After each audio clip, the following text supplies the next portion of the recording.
It's 2 a.m. and I'm home alone. My husband is working the night shift. I'm about to go to bed and I decide to take the dog out first. There's an empty lot bordering the woods behind my house. I take my dog over there to do its business. Once finished, we head back to the house. The lights are on in the house and we have a large window in the back. Just as we enter the backyard, the dog stops. I look. I see something in the house. Lanky and white. It almost looks human. Whatever it is, it's not wearing any noticeable clothing. It's bizarrely shaped and looks deformed. It's too tall, much taller than my 6'7" husband. I begin to panic. I double back through the gate and go through the neighbor's backyard. I go around to the front 4 houses down from mine and I bang on the door. The neighbor comes out and I don't know what to tell them. I eventually tell them I think there's someone in my house. She knows me pretty well and she lets me in to call the police. I call 911 and I tell them that someone's in my house.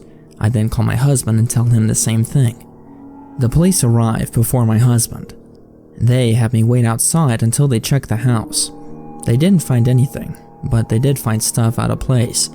The coffee table had been moved, the couch was standing on its end, the center of the floor had been cleared, and the back door to the house was wide open.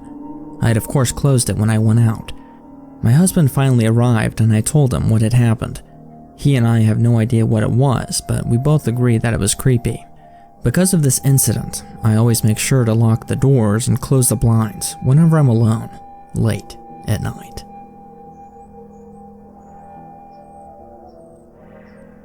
The night was rainy and the road was dark. I had a few to drink while at the happy hour, but I wasn't drunk, just a little buzzed. The street was poorly lit with street lamps every other block or so, which made driving a bit more difficult. On my way home, I was thinking about the business proposal I had to do at work the next day, when my car hit something solid. Me being buzzed and the poor lighting of the road perfectly concealed the old woman walking in the shadows of the street. I stopped the car and walked out to the woman who was lying lifeless on the side of the road. My heart was racing 1,000 miles a minute, and I had no idea what to do. I walked over to the woman, and she looked middle-aged and clearly homeless. She was wearing old clothes and these weird trinket necklaces, which reminded me of that of a fortune teller. She was bleeding a good bit, so I ran back to my car and grabbed a white blanket that I always kept in the trunk, and I wrapped her in it. I then placed her in the front seat of my car and tore off to the hospital. On the way to the hospital, my mind began to think of how much jail time I'd be serving and how I'd need to get a new job. My life was ruined. I knew that this was a big deal, but since I was drinking, they would throw the book at me. I can't believe my life was going to end because this hobo lady was in the road. This wasn't fair. The thought did creep into my mind, although briefly. Dump her body. What? No way. That's evil, that would be wrong. What if that was me? I glanced over to the white blanket, which was now a deep crimson red, where I assumed her head to be. She's definitely dead, I thought. I drove in silence for 20 minutes to the nearest hospital, thinking about this woman. Like many hobos, she probably did drugs or stole money. There was probably a reason why she was on the street, and that this was karma for her living a bad life. The thought did pop into my head clear as day. No one saw me. I pulled up to the hospital, but rather than turning into the parking lot, I kept driving into the darkness of the night and into the countryside. There was an old town not too far from here that was abandoned. I could probably find a spot to hide the body there until I could think of a better idea of how to dispose of the body. The abandoned town was further than I remembered, but on my drive, the once white blanket that is now spotted with clumps of damp red began to slightly move. My heart began to race as the realization slowly dawned on me that this woman was actually alive. I could hardly pay attention to the road as the blanket began to let out a soft moan of confusion and pain. This can't be happening. The perfect yet accidental crime is now hindered by the fact that this woman is still alive. I can't intentionally kill someone. Accidentally hitting someone with a car is one thing, but to knowingly and purposefully kill someone was something I wasn't prepared to do. I don't remember the exact time I pulled into the town, but it was late. The woman under the blanket is now letting out cries of pain. I was panicking on what to do, Do I kill her with an object and hide her, or do I just leave her out here to die from lack of medical help? The town was an old mining town, which meant that they should have a mine somewhere that I could hide her. After a brief search, I found what looked to be an access point with a ladder that went straight down. It all clicked when I saw this. Drop her into the hole, my mind said. It would end her suffering and conceal the body at the same time. I went back to my car and the white blanket was sitting upright and trying to move. I quickly opened the car door and grabbed the blanket abruptly. The woman under the blanket began to struggle, but faintly. She was clearly hurt. I carried her to the access point, the whole time the woman speaking nonsense and struggling inside the blanket. I lifted her over the hole and hesitated for a second. I could still come back from this. As far as the woman knew, I was just carrying her to the hospital. She had no idea what was happening outside of the blanket. My thoughts were interrupted by this devilish scream that came from inside the blanket, which startled me into dropping her into the hole. She fell for about a second or two before I heard a faint crash from within the dark hole. The hole wasn't terribly deep, maybe 30 feet or so from what I'm guessing, but there was no way that she was getting out of that hole alive. I waited and listened to see if I could hear movement coming from inside the hole, but nothing. Just echoes of silence coming from the dark abyss. I walked back to my car and drove home, thinking about what sins I have committed against this poor woman. I was expected to feel this overwhelming sense of guilt and remorse for the things that I had done, but in actuality, I felt relieved. I felt this huge burden lift that my life was no longer ruined. I tried to think logically on how anyone could link me to any of this, but nothing came to mind. I walked into my apartment around 3 a.m. or so. The apartment was silent since I lived alone. I skipped the shower and crawled into bed while rethinking the events that happened that night. I had to be up in a few hours, so I tried to get some sleep, but my mind couldn't stop racing. Did I really pull this off? Could it really be that easy? I don't remember falling asleep, but I remember waking up to my alarm blaring. I overslept. I rushed out of the apartment and walked into my work as quickly as I could. The events of the night before just seemed like a bad dream that weren't real. I was back to my normal life, as if nothing happened. The day went by like any other day. I finished up work and instead of going out to drink again, I decided just to go home. At home I drank and watched some TV and messed around online before calling it a night. I was brushing my teeth when I heard a strange sound coming from what sounded like my front door. I paused my brushing and listened to see if I could hear it again, but the noise stopped. I do live on a busy hallway, so whatever. I finished up brushing and went to bed. That night I had a weird dream. Normally I don't dream when I sleep, which is something I always thought was weird growing up. But this dream I had was terrible. I dreamt of being in a pit with endless pain and wailing. I supposed I was in hell and I was terrified. The morning came and I was exhausted. My night of sleep was anything but restful, and my day was off to a bad start. My day slightly got better, but not by much. I simply didn't have the energy I needed to function that day, and I had to call out. I drove home doing my best not to crash my car. I reached my apartment, but before I entered, I looked at the door. There's a smudge on the door that resembled a smeared handprint of a grimy hand. The hand was small and gangly. I paused for only a moment, but only thought of it as annoying. I went inside and collapsed on my couch in hopes for a restful nap, but then again my sleep was interrupted by another odd dream. This time, instead of being in a pit, I was in a room that was empty except for a single couch that had a sheet that concealed what looked like someone sitting upright. I somehow know that there was someone underneath. Although I couldn't see them underneath, I know that whoever it was staring at me. I wanted to move, but I was completely petrified and I had no ability to move. The sheet then stood up to reveal these hideously worn feet, and the person started walking towards me. The sheet began to bleed slowly at first, but then the closer it got to me, the more and more it began to bleed. The sheet was almost completely red when an arm extended from the sheet to reveal a hideous claw that was clearly demonic. The creature then said something that I found strange, yet terrible. "I'm not dead." I woke up in a complete sweat. My body was shivering and my sheets were drenched. I sat in the bed with the same feeling of dread that I felt in my dream. I wasn't able to see anything, but I knew that somehow that thing that I saw in my dream was now in my room. I could move now, but I had no idea what to do. I fumbled around my nightstand for the lamp, and I turned it on to find the room empty. This would continue every night or so. My mind and my body were being pushed to their capable limits by this creature that would haunt me. My mind began to falter, or so it would seem, when I began to see the old woman in the corner of my eye. I would even hear whisperings at night coming from what sounded like my air vent, but upon further investigation, I couldn't replicate the sounds. A part of me was wondering that maybe if I properly disposed of this woman whose ghost seemed to be ruining my life, that maybe the sightings would subside. I decided to head back to the ghost town after enduring a terrible week of terrible dreams, whisperings, and glimpses of what appeared to be this demonic woman. Surely this would solve my problem, and the spirit of this poor woman would leave me alone once and for all.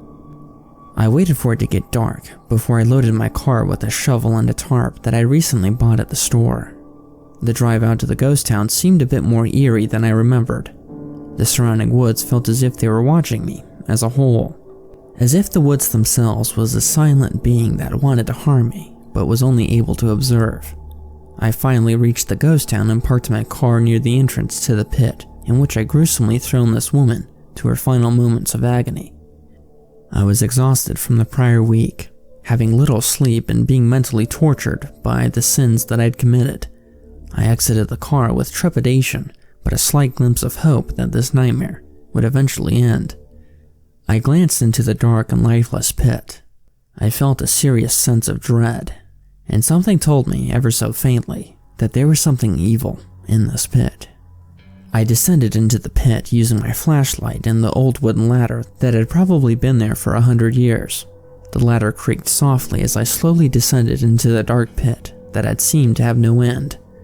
I figured that the pit was maybe 20 feet or so when I was up top, but a quick glance with my flashlight would confirm that the pit was more like 50. For a moment, something in my mind told me to go back up the ladder and to leave, but my mind weighed heavy from this ghost woman. I needed to do whatever it took to end this suffering. My suffering. I continued downward, and the voice in my head was screaming danger. Go back now. Climb out while you still can. I ignored these warnings.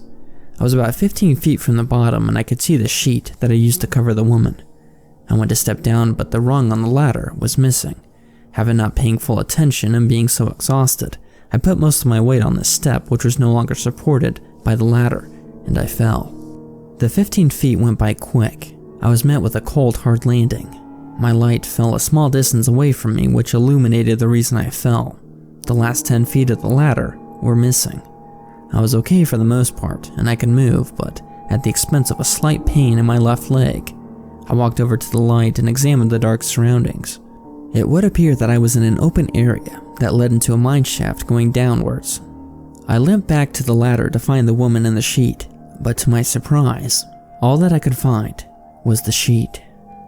I immediately searched the surrounding area, and to my surprise, I saw these footprints leading down into the mine shaft. There's no way, I thought to myself. Being hit with a car and being dropped 50 feet, there was no way that this woman survived. Yet, I couldn't find her body. Where did these footprints lead, and whose footprints were they? The only explanation was that she lived. Seeing that my escape route was no longer viable, I decided to push into the mine shaft, deeper into the earth, in hopes to find another access point that led to the surface. But what if I saw the woman on the way? I wasn't exactly sure what to do at that point, and I hoped that I didn't have to run into her. I walked into the mine shaft with my dimly lit light. The support for the mine shaft looked sketchy at best, but those were the least of my concern. As I was a few hundred feet into the mine shaft, I heard something strange ahead of me. It sounded distant, but terrifying. It sounded like a scream. I stopped in my tracks. I was petrified. The mine shaft went silent. I could hear my heart beating in my chest. I decided to turn around, but before I did, I thought my light hit something solid down into the shaft. I didn't wait to see what it was, and I tore off back to the entrance. I knew that the entrance was a dead end, but there was something in this mine shaft and I didn't want to meet it. As I was running out of the mineshaft, I heard the scream again, but this time it sounded closer, almost as if it was starting to follow me. This caused me to go faster and put more pressure on my leg, which again was in pain. Instead of hearing screaming, I heard what sounded like someone running behind me, and they were quick. A bit of curiosity got the better of me, and I decided to turn around and shine my flashlight as I was running. To my absolute horror, I saw what appeared to be that woman who was disheveled and dirty. But she looked different. She looked crazed. She looked bigger, almost as if she'd been resurrected in a demonic body. Her hair was wild, and her fingernails were long, but the most terrifying thing was that she was running right at me. Having seen this new motivation to run faster, I immediately turned around and sprinted back to the entrance. The woman gained closer, and I could hear her grunts just a few feet behind me. Before I was able to make it out of the mineshaft, I felt a sharp pain in one of my shoulders, and another pain in my side. I tried to run, but I was instantly dragged to the ground, which caused me to drop my light. The sharp pain started to begin all over my body. I looked up to find the woman stabbing me with her knife-like claws. Her claws went in deep, and I felt this warm liquid cover my body. During this entire time, this demonic woman was screaming. I tried to defend myself, but I was no match. This creature was strong. As my body went numb, the thought finally hit me. I'm dying. The woman stopped, ever so briefly, and she looked at me in my face. She looked angry. She looked like a rabid dog that was sick, but also, ever so faintly, human. The woman then walked over to the open area in the pit, where it previously had dropped her. She bent down to pick up something, and I don't know what that object was until she came over to me. She wrapped me in it, and I then realized it was the blanket that I had wrapped her in previously. She then dragged me deeper into the mineshaft, into the dark and cold earth that was voided of light. The last thing I thought of before I died was, would anyone ever find my body? After all, this is the perfect place to hide a body.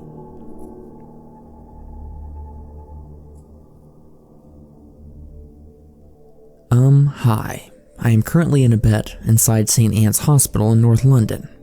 Dr. Martin kindly allowed me to use his laptop so I can explain how I got here and what happened to me.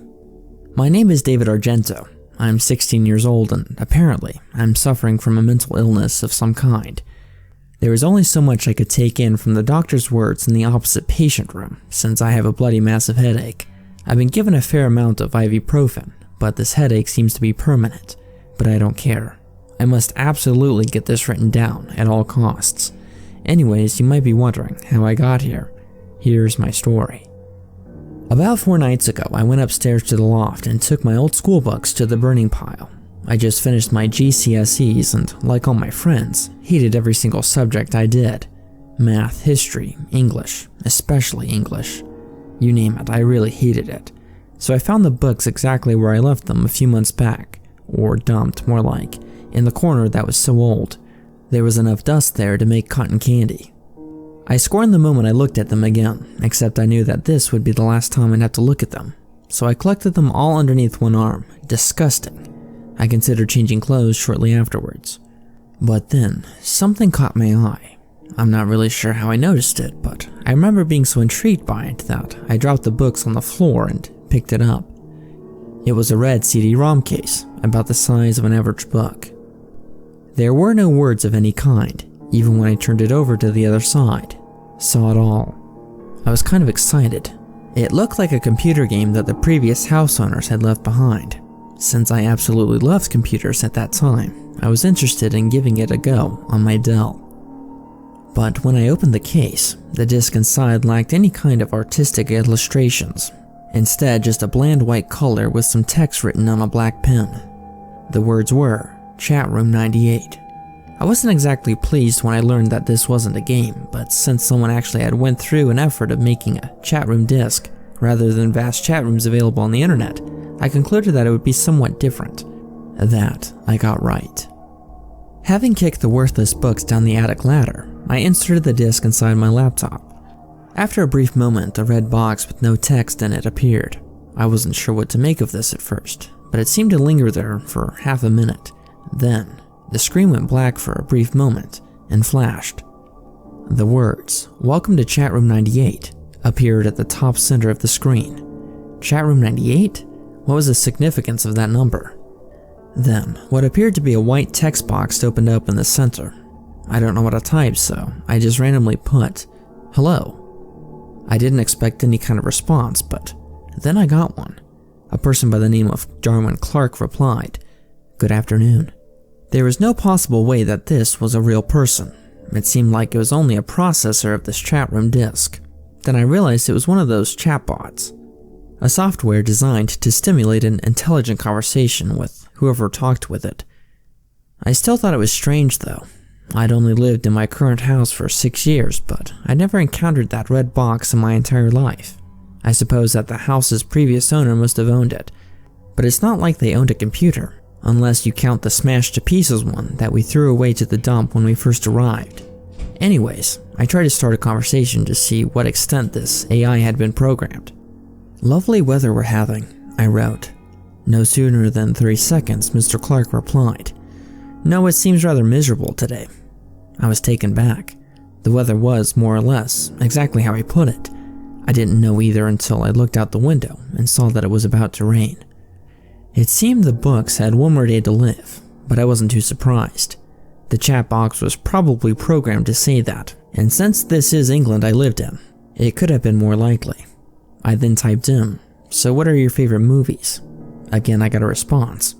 "I don't watch movies. I prefer the theater." The theater? Was he talking to an old man? I replied, "How old are you?" I didn't care if this bot got offended. It would have given me an answer eventually. The answer was, "I'll tell you about myself. I was born in 1867 and grew up with 2 sisters, whom I hated." Okay, right.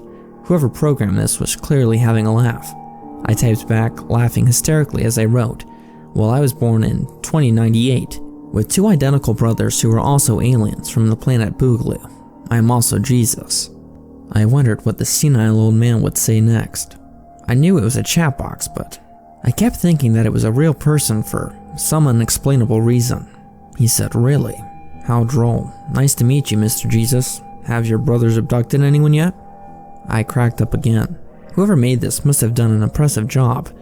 I typed in, "Yes, they're actually alien pedophiles who prey on children. You better watch out.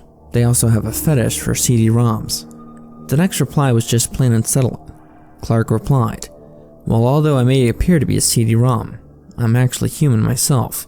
Once. Until I face judgment for my transgressions." I didn't really know what the F he was saying. But the poignant detail of his description startled me for a second. It felt real. Too real. And then to my surprise, he typed another message. "You don't understand. Let me make myself plain. My sisters, whom I hated, met with a tragic accident." I was starting to feel cold. This was not just a chat box. This must have been some psycho chat box or something. Or it was a big joke. I typed in to see his reaction. "Do you know what else my brothers have done lately?" And then I was met with the biggest surprise of all. Darwin Clark responded again, only this time I could only see his message being typed, like a ticker tape typewriter. "You're only a child, David." What the actual F? I was seriously getting creeped out now, so I typed in, "What the F are you?" And the response simply could not have been made by an AI.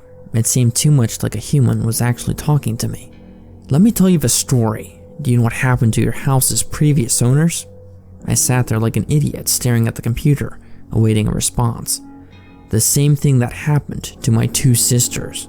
Remember, I despised both of them. That was it. I moved the cursor to the top right corner to click the cross button, and in this nightmare, I was relieved. I'd only been talking to it for 5 minutes, but it seemed like 2 hours. But when I tried to shut down the PC, the unthinkable happened. The computer became unresponsive. It went all glitchy and effed up. Worse still, the chat room opened by itself. I got another message, and by this time, I was sure to be hallucinating by now. "You have not heard everything yet." I scrambled at the keyboard. I was losing my mind. "Are you effing with my computer? Stop. This is seriously not funny." Finally, I think this is where it happened. Darwin Clark typed it again. This time it was much slower ticker tape typewriter fashion than last time. I could hear nothing more than my own heartbeat. It intensified more and more with each passing letter. My face was practically melting with sweat. As I focused more and more on the letters as they were being typed, the horrified expression on my face would have been more visible. I think I remember seeing it in the reflection of my laptop. The final message that he gave me, which lost me my sanity and ruined my health, was, "Look behind you." I remember feeling as if everything around me was slowing down. I was really worried. Part of me knew that there was something behind me, and a smaller part tried to assure me that there was nothing there. I shut my eyes and clenched my teeth violently together, then shot my head back like a bullet. Nothing. Absolutely nothing. I spat out a weak laughter and nodded my head in relief, and I felt like everything was safe again. Until I looked back at my computer monitor. I must have seen it for a moment. I swiveled my chair, but it caught me anyway. There was a face, an effing face of a man. A pale white man who was grinning at me on my laptop screen. His hair was blonde and he seemed to be in his mid-20s. His facial expression was the exact opposite of friendly. His eyes were crimson red. I only saw it for a second, but that's all I could take. After that, apparently I screamed violently and fell unconscious for 4 hours. That's when Dr. Martin told me, at least. He's the guy looking after me at the moment. He really doesn't know what I've been through. So here I am now, sitting in bed at 4 a.m., typing this story to the world. Even as I type, I still worry that the face will appear once again and scare the crap out of me. I seem to be suffering from trauma. My eyes have grown dark purple circles around them, because I have literally not slept at all since the incident. I've tried sleeping, but that face stops me from sleeping. Now that I've written this story, I urge everyone to watch out. If you see a red CD-ROM case, throw it away. Don't even open it. Don't use it. I am now going to jump out of a 3rd-story window. I can't take this anymore. I'm too effing scared. You have read this message. Do not look for Darwin Clark. If you find him, you will lose your mind.